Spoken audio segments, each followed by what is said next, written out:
Hey guys, it's Smooch AK. Just wanted to do something new, and I've been actually wanting to do this for a long time, and I'm finally getting around to it. Um, this is obviously going to be a very, very subjective list, but I wanted to do a top 10 units in global as kind of a snapshot in time. For instance, if we had done this months ago, number one would be Chizuru, and she's pretty much a forgotten unit now. So I just think it's kind of interesting to kind of have on, video form. So without further ado, let's get into it. And keep in mind, these are my opinions. A lot of these units could be interchangeable in the spots, but it just depends on what you need. So number 10 is Snow. Our boy Snow, who's on, I think he's still on a banner, the previous banner, but he's still pullable. He is number 10 because he is the second best tank in global, and partially due to the fact that he's only the second 6-star tank that we have. He counters both physical and magic at a high rate. That's actually very new because there's a lot of units that can counter physical attacks, including other tanks like Demon Rain and so forth, but Snow is the only one that actually counters magic, and once you get his eye for an eye, basically he counters at a 60% rate, which is really good. He has respectable attacking skills. He has a nice AoE, physical blast, and not a lot of tanks have that. I mean, some of them have like Blade Blitz, for instance, Warrior of Light, but physical blast is actually a little bit better multiplier wise. And he has some elemental attacks that could come in handy if there are enemy weaknesses and things like that. So he's okay at attacking for a tank. Now, his negatives are that his gear selection is very poor, which actually hurts him a lot because as a tank, you want to have the strongest armor, the highest defense possible, but he doesn't really have that available to him. And even his weapon selection, for instance, he gets a passive boost to his attack when he wears nothing. And then when you buy the, what is it called, Winged Saint Fist weapon that's available in this current event, and it's an exclusive type of thing, his attack actually goes down, which is kind of weird. They should have put it up a few points so that it at least breaks even or goes up a little bit higher. I know it has a lot of defense attached to it, so it's almost a must for him, but yeah, so he doesn't have like the typical gear selection that tanks might have, and he's not as slot efficient as other tanks.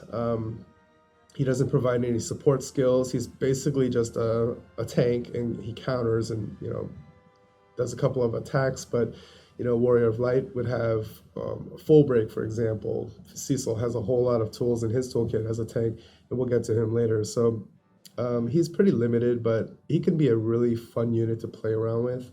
And I think at the end of this video, I'll actually show you a really decked out Snow, just kind of show the possibilities of how fun this character can be. But just for most people, I think he's going to be squarely at number 10. Number 9 is our boy Bartz, another 6-star unit. Actually, all of these are going to be 6-star units, spoiler alert. So he's a good unit overall. He might not necessarily outshine anybody in everything, but he's just kind of good as an all-purpose attacker. He has good combo physical attacks. He actually has a lot of choices to choose from. Actually, you can look on the side here, best skills. He has Gale Barrage, which is a 5-hit barrage that's wind elemental. He has Seeker Blade, which is I think it's like a 2.7 multiplier that reduces wind resistance. So that's kind of a good starter ability before you get into Gale Barrage and things like that. He has regular barrage at 5-star, so he has a lot of choices. He also has that hybrid attack that a lot of people don't really utilize, but is a possibility. He has solid all-around stats. He was actually really bad stat-wise at 5 stars, but at 6 stars he gets a lot of passive boosts to that, so he's pretty strong. He has niche tools such as Entrust and Life Giver. This is very good because his own limit break is actually not that great, so you would want to give Entrust to or limit break gauge to somebody who has a better limit burst, for example, Cecil. A Live Giver, I don't know if that's supposed to be Life Giver, Live Giver, I don't know, but that's a nice skill that nobody else has in global right now. It's basically, they call him a walking elixir. because he can kill himself and basically fill up another unit all the way to the max HP and MP. So in long drawn out fights or fights where you're running out of MP on a very critical unit, you can have Bartz, basically giving them a free refill all the time. And it's free in the sense that, you can, if you had a way to raise him up and bring him back into the fight, then you're not wasting an elixir every time. His negatives are that he has no true AoE for now. I say for now because in Japan he actually has an enhancement that allows his kind of like his ultimate hybrid ability to do AoE, but that's a long ways away for us. So sometimes AoE is really nice to have. I love AoE skills actually, so not having it is a little bit of a downer for me. His wind element reliance is sometimes a liability. Gale Barrage and a lot of his best skills have wind element attached to them, and if you happen to run up against a boss that is resistant to that, that's a problem. He does have regular barrage to kind of bail him out of those situations, but then you're not really maximizing the character to its fullest. And I guess the last negative is hybrid damage is hard to gear for. You would have to put a lot of magic on him to really make use of the hybrid damage. I think you could have enhancer, you could have he has a lot of weapon selection, so there's a lot of possibilities. You could also have that TM from Ingus, I believe, that boosts your magic when you equip a sword. But for the most part, most people are just going to go pure physical. So number 8 is Exdeath. He is actually the highest ranking mage on this list, and he's the only 6-star mage in global right now. He's actually going to be one of the best mages for quite a while. And part of the reason, the biggest part of the reason for that actually, is the fact that he has innate dual, black magic, and meteor. So unless you're running up against an enemy that has weaknesses and things like that, your best bet is to use dual meteor. It is mana intensive or MP intensive, but he does have Osmos to kind of fill himself back up. He has good elemental coverage. He doesn't have all of it. He doesn't have air spells. He doesn't have earth. Actually, he does have an earth spell now, but he doesn't have air coverage and he doesn't have water coverage. So, but for the most part, he's pretty set. And again, you can always use meteor. He also has magic, quote unquote, killer passives, and that's called Transcender, which actually gives extra damage to certain enemy types, which is really nice. And he has a strong limit burst. It's AoE, inflicts a lot of status ailments on enemies, so that's another possibility that you'd want to use those burst pots to build up when Exdeath is 3 stars and just kind of get them to have a really high limit burst level, and it could be really good for you in the long run. The only negative really is that magic meta isn't as powerful as the top physical units in the game, in my opinion, and maybe that'll change, and it certainly is not true when you're in situations where you can chain a lot of elemental spells, but for the most part, magic meta takes a backseat to the top physical meta in the game right now. Just going into the future, I will mention that the mage that comes to mind that really supplants him as the best mage is Majin Fina, or Demon Fina. I don't know what they're going to call her, but she's actually a base 5-star, so in my opinion, Exdeath is, for a base 3-star, he's a really good unit. He's a really good bargain. And most of us aren't going to get Majin Fina anyway. So if you have an Exdeath on your team, you're pretty set as far as mages go for now. Number 7 is Gilgamesh. Now, he definitely has the best physical AoE in the game. It's a 1.8 multiplier. It reduces or ignores defense by 50%. So effectively, it's about 3.6. There are some caveats to that, but for the most part, it's 3.6. He has a strong single target attack. I think it's tri attack for quote unquote only 32 MP. The reason I say only is because a lot of these 6-star units have these strong single target abilities that cost 45. So 32 is actually pretty good. He has really good attack passive, so he's able to build up his attack if you equip certain weapons, things like that. His negative, if you can call it that, is the fact that he needs dual wield and other TMs to really shine. And what I mean by that is that kind of a stock Gilgamesh without TMs and dual wield, he's a very good character, but he does take a backseat to some of the other top physical units.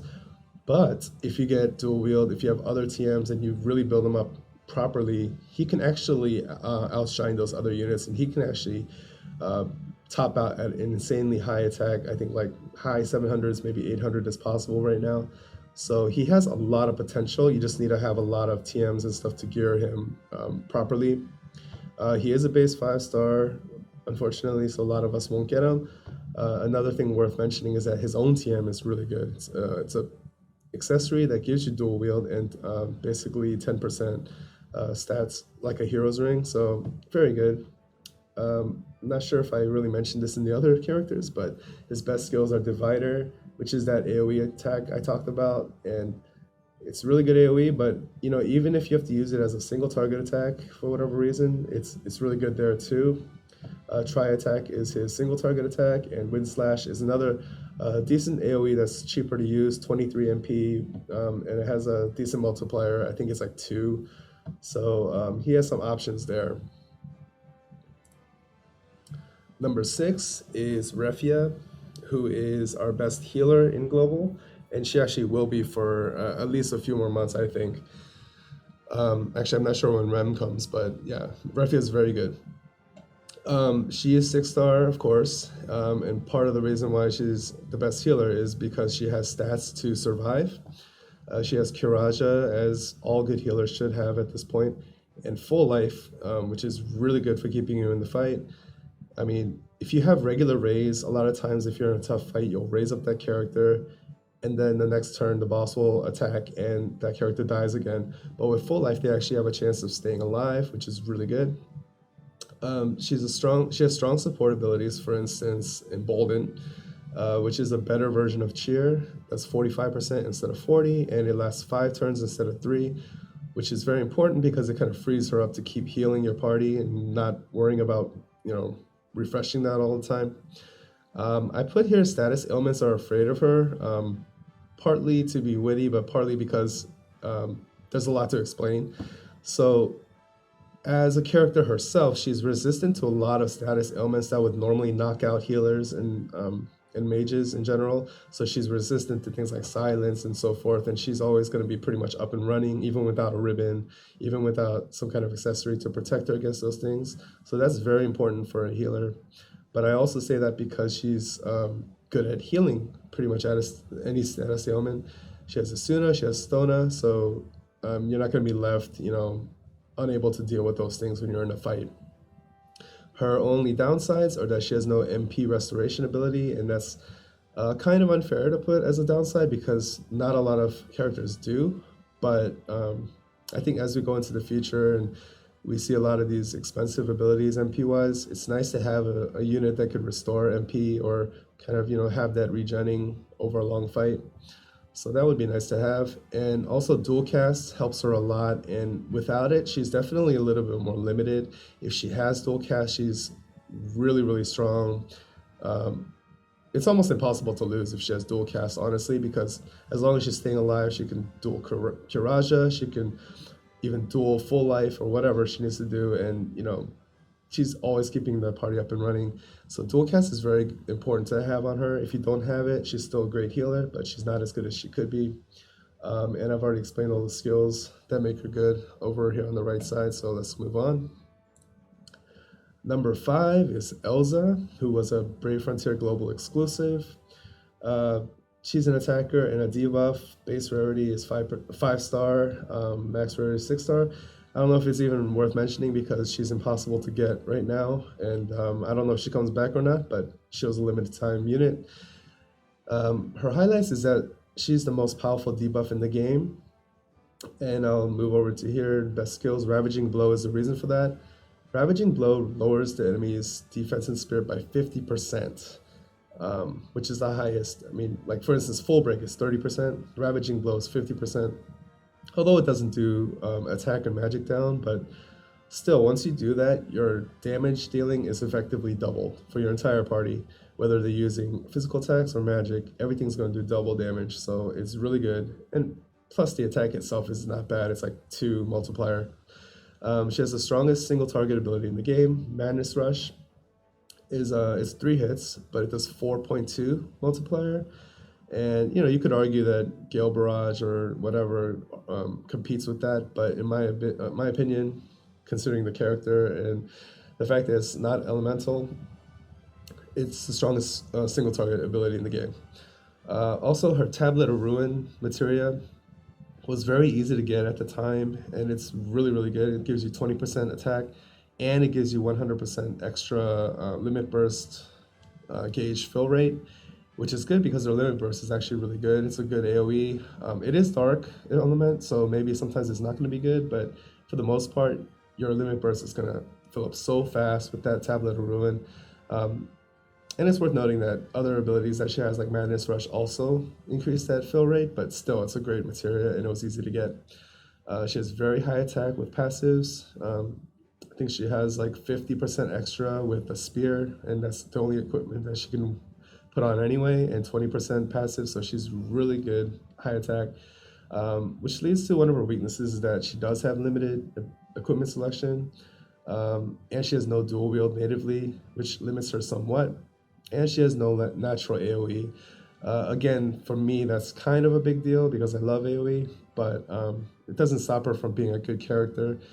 And I will say that if you do have dual wield and you have like TMs farmed up like Gungnir or even her own TM, which is the strongest spear in the game, my opinion is that she becomes the best unit in the game because of her skill set, because of her attack and everything. But as a default, the way that she comes with her current toolkit or whatever without dual wield, she is probably around number 5. You could argue for her to be higher, but she's definitely up there. If she had dual wield, she'd be number 1.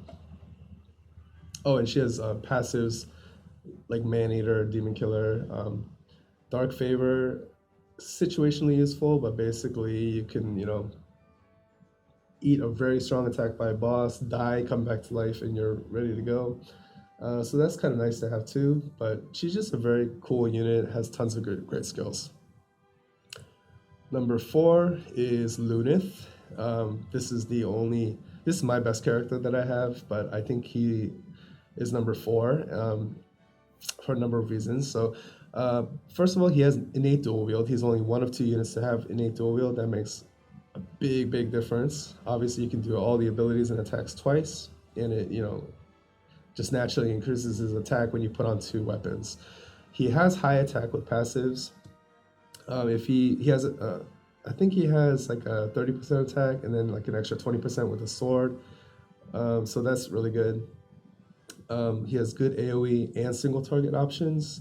Cut through is his single target ability. It ignores some defense. I think it effectively comes out to a 3.33 multiplier, which is better than Barrage. He also has Hit All, which is a good AoE 1.8. The improved version of Blade Blitz, basically. He has some status immunities, just like Refia did, except instead of like silence or whatever, he's immune to things like blind, which are more relevant to a physical attacker anyway. So that's really good. His downsides are that he has a very limited toolkit. He has just a handful of abilities. Even though they're all good or they're all useful in some ways, that's all he has. And he has no elemental attack, so he can't really chain with mages or do anything like that. And I'll also add in that he doesn't take as many swings as some other characters. So yeah, chaining becomes a little bit of an issue with him, even though each swing is pretty strong. He also has a skill that's kind of hard to use right now. It's called Advance, and it buffs his attack by 60%, which is pretty good, but it also lowers his defense by 30%. And it's also kind of a waste of a turn if you consider that you're going to have Embolden or Cheer up anyway, and you're better off doing an attack pretty much. But in the future in Japan, I know that he does get an enhancement for that, where he can do enhance or advance and attack on the same turn. So that changes things up for sure. Number 3, some people might be a little bit surprised to see her this high up, but it's Cloud of Darkness. And the good news about her is that she's only a base 3-star unit, so she's somebody that a lot of people can get, even from pulling off banner. I mean, she comes up all the time. She has a lot of tools in her toolkit, and we'll get into some of those. So she has high attack with passives. I think it totals to like 50%, something like that, which is good. I said really must hate humans because she has crazy passives against human characters. She has Man-Eater and Man-Eater Plus, which is like 50% and 75%. So she's going to do insane damage against humans. And there's a lot of human characters in this game, especially bosses and things like that. So yeah, really good damage. She has AoE debuff and support skills. She has so many good skills. It's crazy. She has Omni Veil, which is boosts your resistance to pretty much to every element, to your whole party. She has Aura Ball, which lowers all of the enemy's attack and gives us a chance to silence them as well. She has Comeback, which heals your entire party of a lot of status ailments. I mean, there's so many good skills that she has. She has like almost, she has so many things, so many options. She also has good single target options. Maybe not the best, but she has Barrage, which is 3.2. And then she has Call of the Void, which, as long as they're not resistant to the dark element, it's pretty good. I think it's a defense ignoring ability. I think it comes out to like a 2.8 or so. But the reason you'd want to use that is because sometimes you want the dark element, and other times you just want to have the ability to, pick and choose your target without the randomness of Barrage. Now, she definitely does have some negatives too. She has very poor weapon selection. This is not as much of an issue now as it used to be. We have a lot of good weapons available now. Like people have Lunar Pestle. They have, you can get the Thorn Mace from the plant trial boss. So it's not really a big issue anymore. But at least back in the day, she had such terrible weapons to choose from, unless you got TMs like Rising Sun from Locke or something like that. But it's still kind of an issue now. Also, she has no AoE abilities damage-wise, except her Limit Burst. And again, I like AoE. And then the last one is that she uses a ton of MP.